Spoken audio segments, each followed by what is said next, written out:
Good afternoon, YouTube. Hey, I wanted to talk about something that uh, I say at the end of my videos, and so does Into the Mystery 13.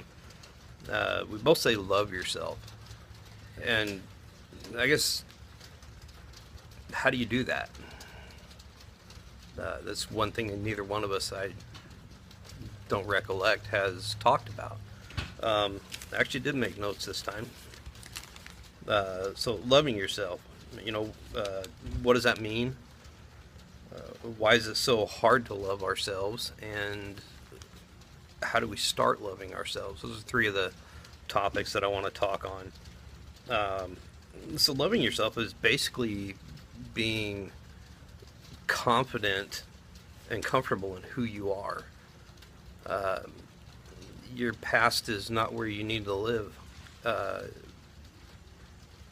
So, if and a lot of people have their past that comes up and kicks them in the head. Mine does every day. It's a battle. It's a struggle every single day. But it's not not a place where I want to live.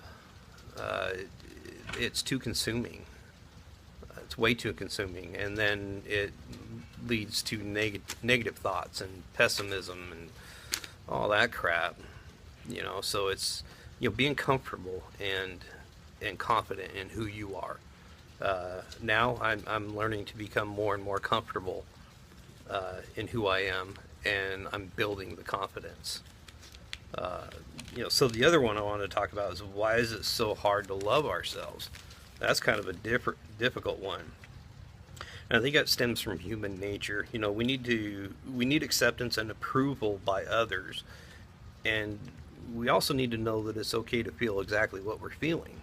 And that's where the stigma comes in from of mental illness, and that's something that we can get over. That's something that that's a basically a thought that can be unlearned. Hatred and greed, as well as racism. Those aren't things that we're born with. Those are behaviors that we learn. So the needing acceptance from other people and basically validate our feelings. We have a hard time with that, but we all need it and crave it and want it. So, if you're doing something, you do something really nice for somebody, and they're just like, "Oh, okay, cool, thanks, that's awesome." Okay, so they're not giving you the response that you want. But maybe they got something else on their mind. Maybe there's something else that's just bugging the crap out of them, and they just couldn't put forth the effort that or the response that you wanted back. And that's where you need to be comfortable and confident in who you are. You did something out of the kindness of your heart, so you just but you almost feel like you got shut down. That's okay. You don't have to impress everybody. You don't have to get everybody's approval, because your world doesn't revolve around anybody else but yourself, and your world doesn't revolve around other people's opinions. So your world should revolve around yourself, and you should be building yourself up.